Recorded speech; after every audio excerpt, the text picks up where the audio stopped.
The other thing I wanted to watch, chat, and I think might be a good thing for us to start with the Israel Hamas speech that Zizek made.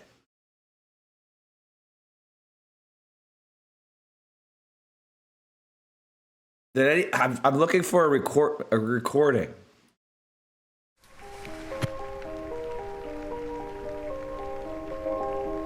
He's probably gonna get booed out the ass. Let's go. Wait with the applause. At the end, you will not applaud. I'm proud to be here at the book fair because books, as we heard it again and again today, are needed more than ever. Without them, there is no solution to the terrifying Gaza war. Why? I unconditionally condemn the Hamas attack on Israelis close to Gaza border without any ifs and buts. And I give Israel the right to defend itself and destroy the threat.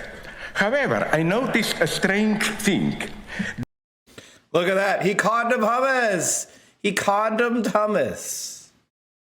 Obviously, they're going to listen to him now, right? Like, he condomed hummus.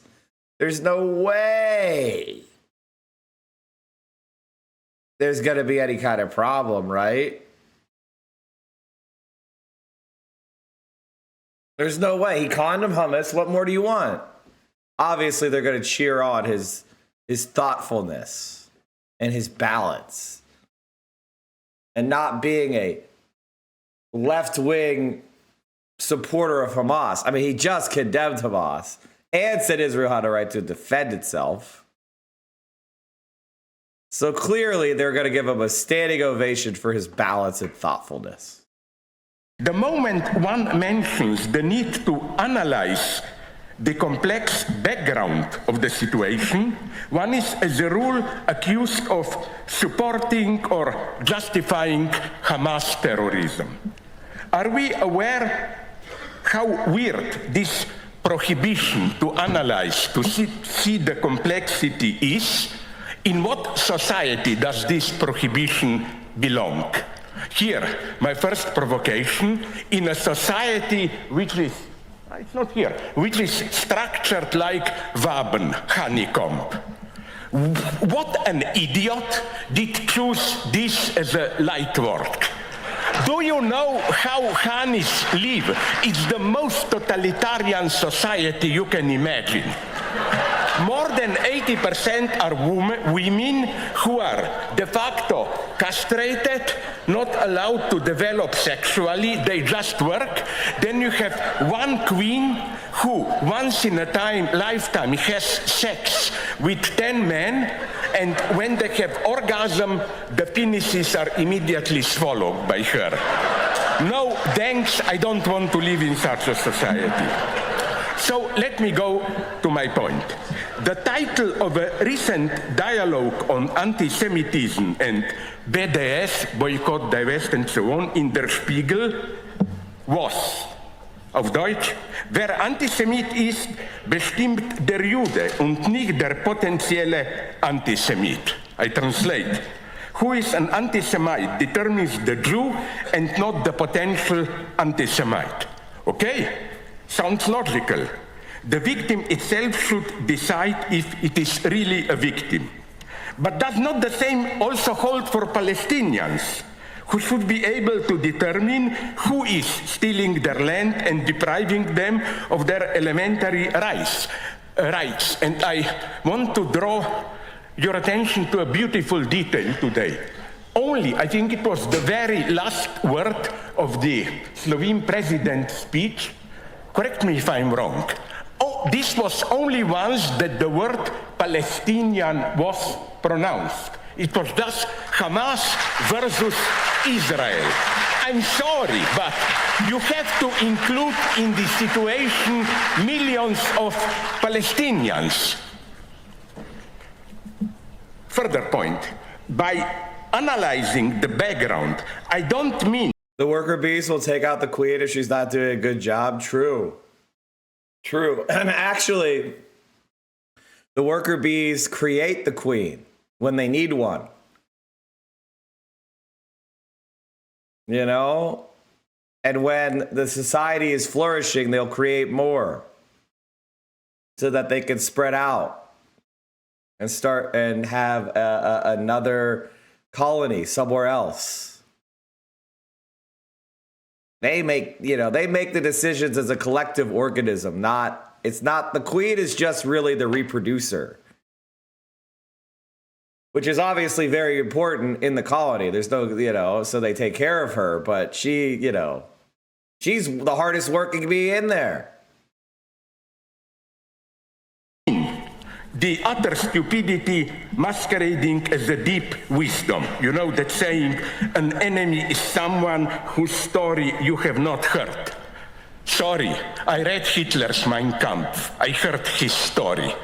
And I love Nazism, not more, but even less. Here are the two main stories about Israel. Yeah, that's such a dumb... Oh, God, an enemy is just some friend who you haven't heard. There's liberals, what is wrong with you? Can liberals help me out? What the fuck is going on? Today, Ismail Haniyeh, the leader of Hamas, who of course lives comfortably in a five-star hotel in Dubai, said on the day of the attack, I quote, "We have only one thing to say to you, Jews. Get out of our land.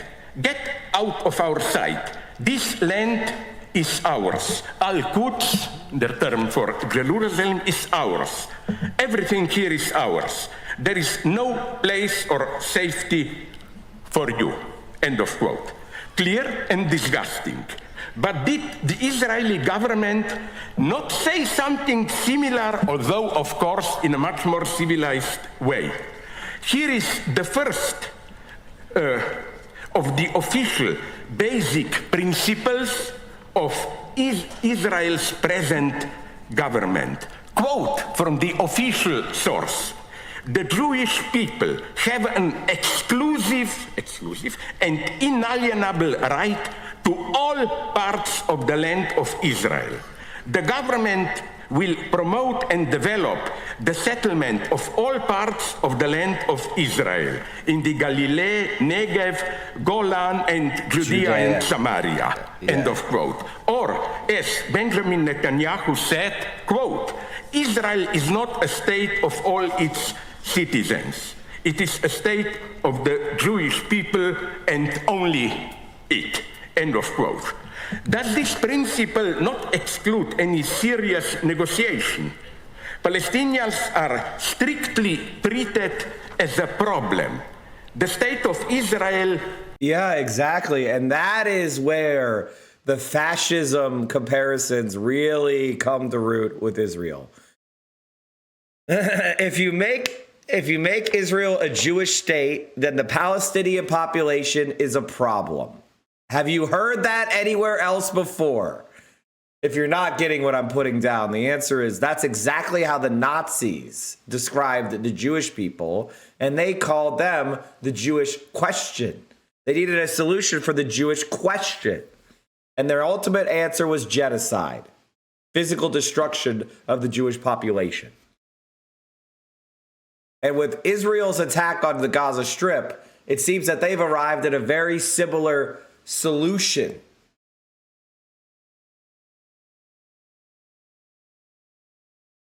Didn't Hitler get his ideas from colonial America? Of course. Doesn't offer them any hope, positively outlining their role in the state they live. So beneath all the polemics about who is more of a terrorist lies a heavy, dark cloud, or rather swamp. The mass of Palestinian Arabs who are for decades kept in a limbo, exposed to daily harassment by settlers and by the Israeli state. Who are they? Which is the land they live in? Occupied territory, West Bank, Judea and Samaria, or the state of Palestine, which is currently recognized by 139 of the 193 United Nations member states. The first generation of Israeli leaders, from Ben Gurion to Moshe Dayan, I want to praise them here, spoke a totally different, honest language.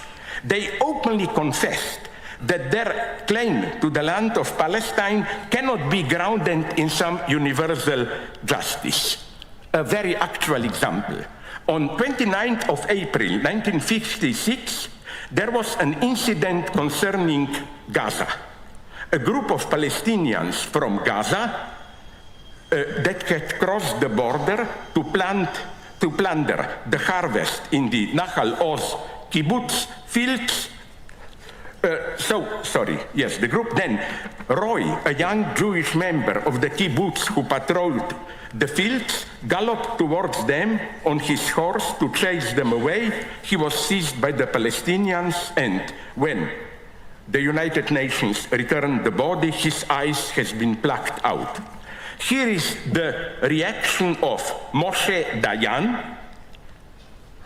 He delivered this eulogy at this killed Jew's funeral the following day. Listen to it.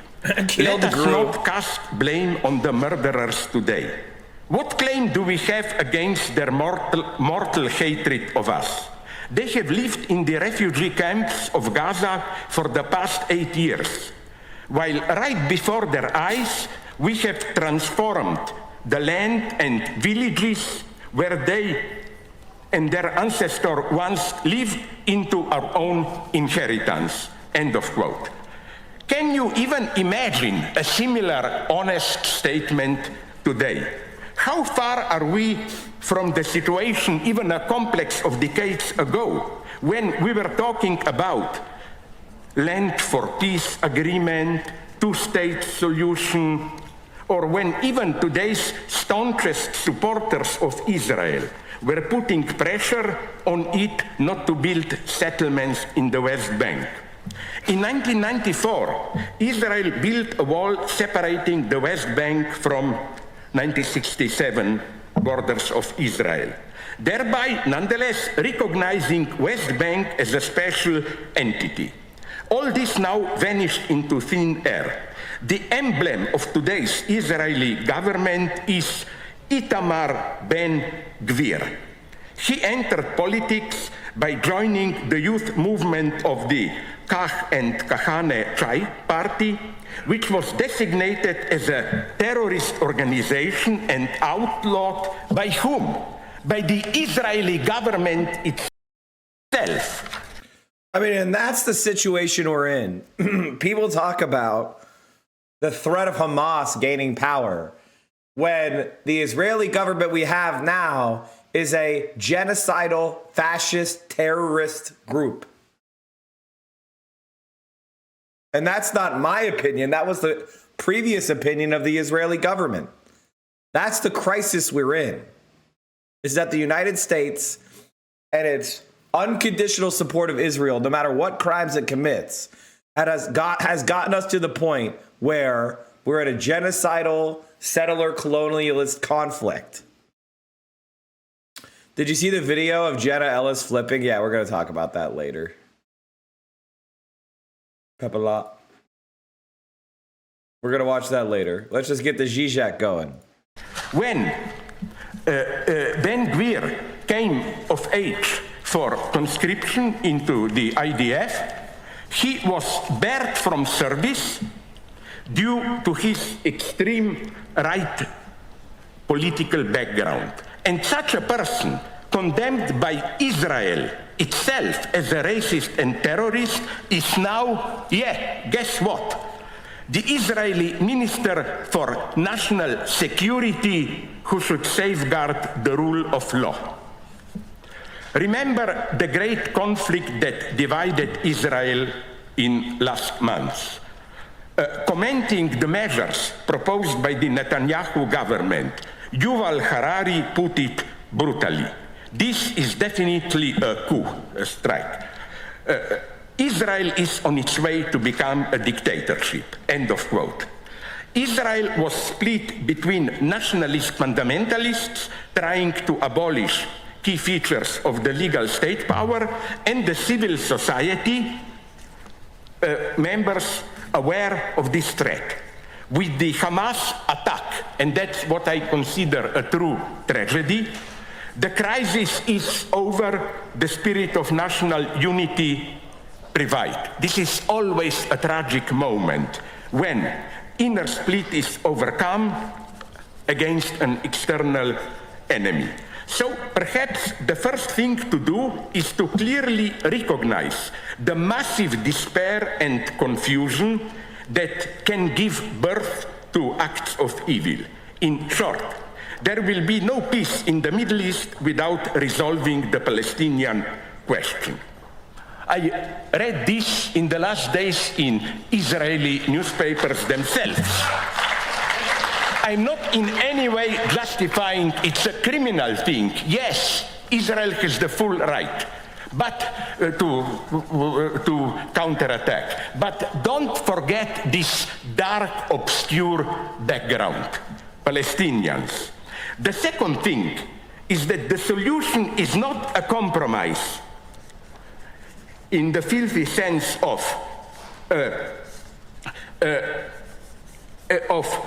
the proper measure between the two extremes. You know, many of my friends claim this. They say, on the one hand, yes, Palestinians have the right to be a little bit anti-Semitic, look what Israel is doing to them. Or on the other hand, Israelis have the right to be a little bit violent, look what we did to them in Holocaust.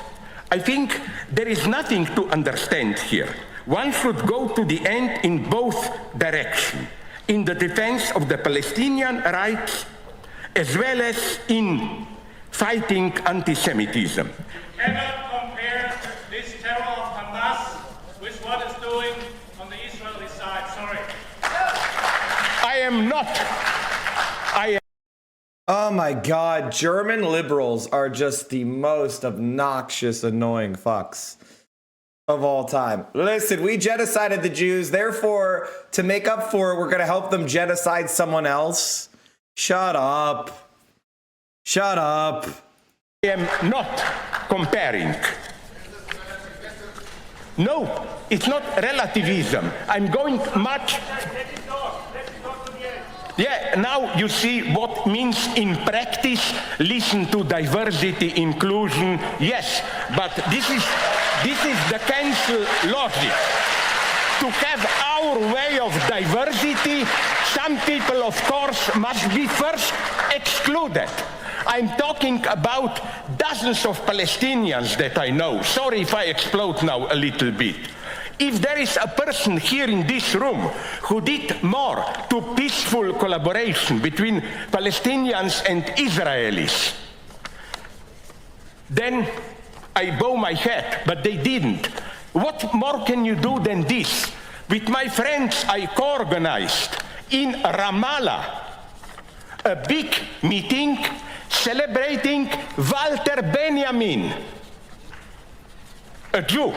There was no problem debating it. I organized in Ramallah a cinema school, together with the Jewish, of course, professor and so on and so on. About this, you cannot compare. I mean, the idea that Zizek is being anti-Semitic here is actually fucking insane. Of course, you cannot compare it as an act of violence. I mean, Hamas attack is absolutely ruthless, brutal, and so on and so on. But should I fall so low as to quote, with whom I agree here, Anthony Blinken, American State Secretary, who said, yes, Israel has the full right to strike back, but how it does is the concern of us all. It's not just Israel against Hamas. And let's so, especially, so again, the moment you accept that, that this is not possible to fight for both sides at the same time, you lost your soul, especially today when we have something that I cannot but call anti-Semitic Zionism. You know why European right likes to support Israel. Let's go at the beginning. Look at my last book, you will have a full quote. You know who is one of the authors of it? Yes, Reinhard Heydrich. In 1936, that Heydrich wrote a letter, statement, where he says, Israelis are a wonderful nation, we are ready to collaborate with them, but not here in Germany. They should go over there. Breivik, you remember him, the crazy Norwegian guy he had the same, totally anti-Semitic here, but there we fully support it. Not to go on with the list. Yeah, I mean, the fascists in Europe, someone shut this fucking guy up. The fascists in Europe support Israel because Israel has an ethno-state and is doing a genocide. And they're like, wow, we wish we could do that too. Good job, Israel. They're trying to create precedents that they can follow. It's not that complicated. On a day where people are murdered and massacred. Where? In Gaza also. Compare both sides and to relativize what was happening and what is I don't relativize it. It was a horrible crime. I don't relativize it in any way. I'm just saying that to talk the way you did now immediately puts millions of Palestinians in an impossible position, which will then make anti-Semitism grow. Let me nonetheless... oh, well, see, you're looking at logic and materialism. Liberals have emotions and yelling. This guy doesn't even make an argument. He doesn't even bother making a fucking argument other than to generalize talking about history as relativism. What? Go to the end. Arthur Koestler voiced a bitter truth. Quote, if power corrupts, the reverse is also true.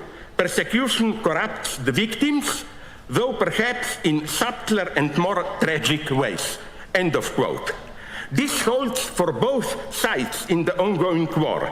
My ultimate hero, absolute, of the 20th century is Marek Edelman, a Polish Jew who saw this clearly.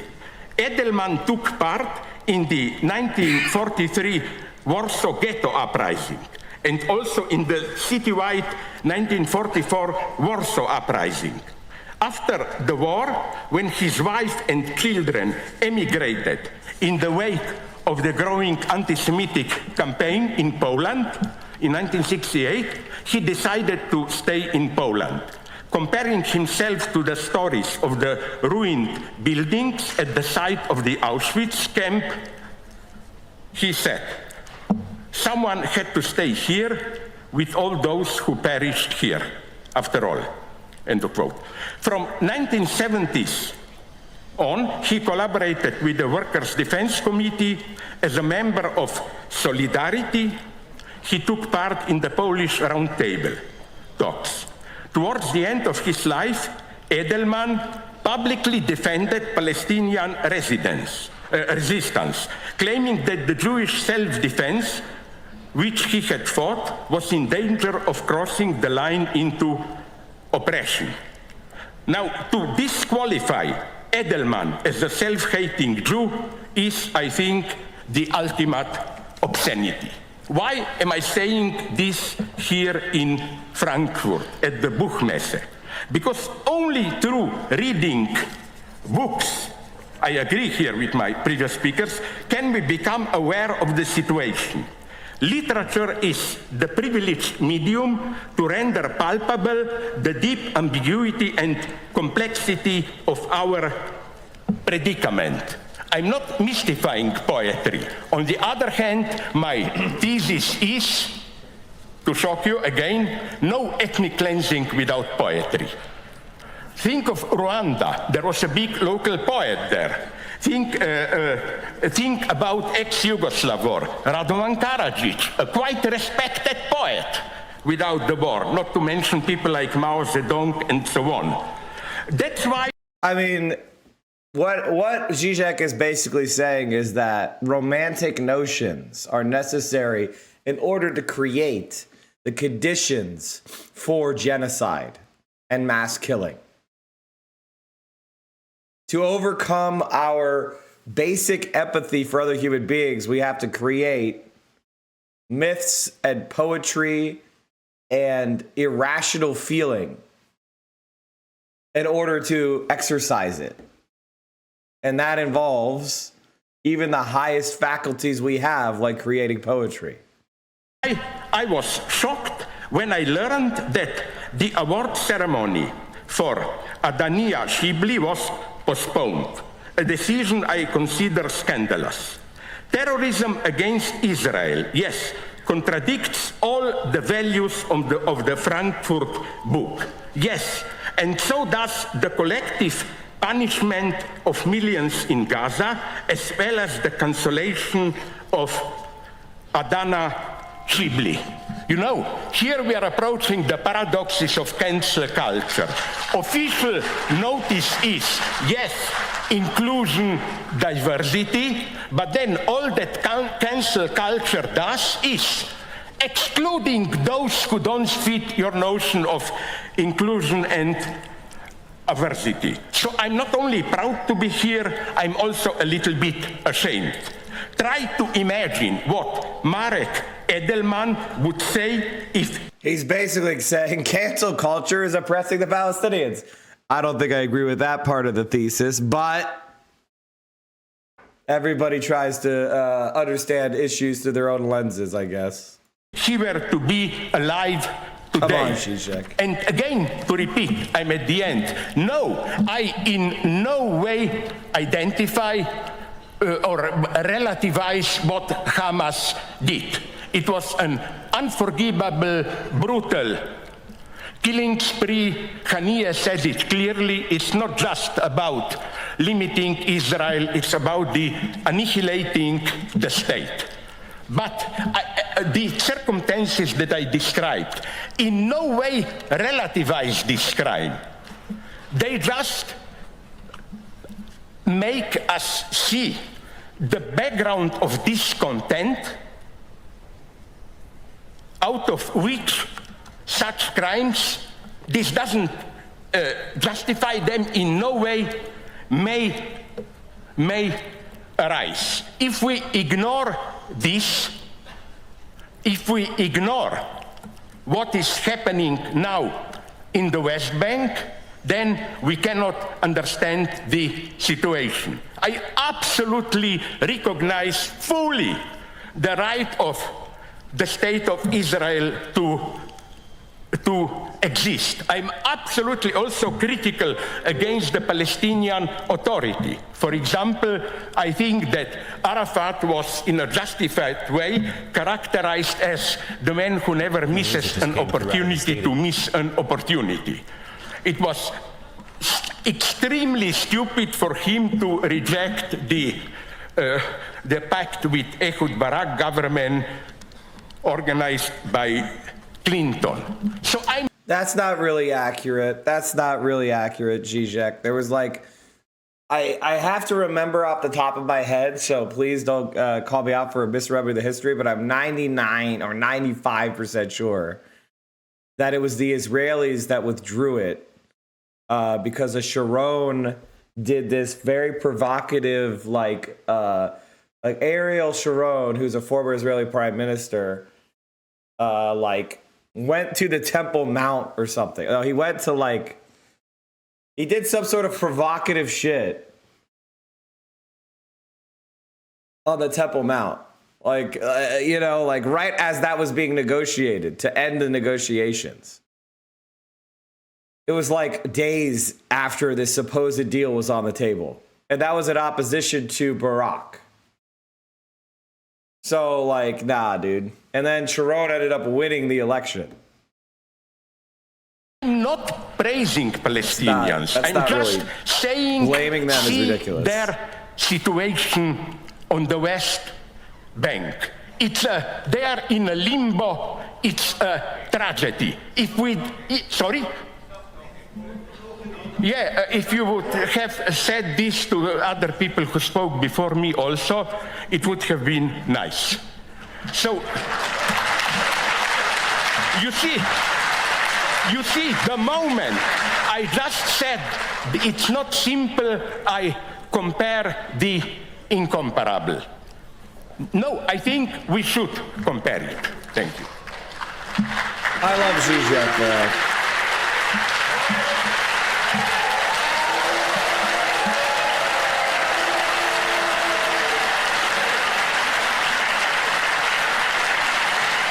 Even though he's got some cringe takes, takes a lot of balls to go in the middle of Frankfurt while they're all doing Israeli boosterism and take them all on and be like, what the fuck are you talking about?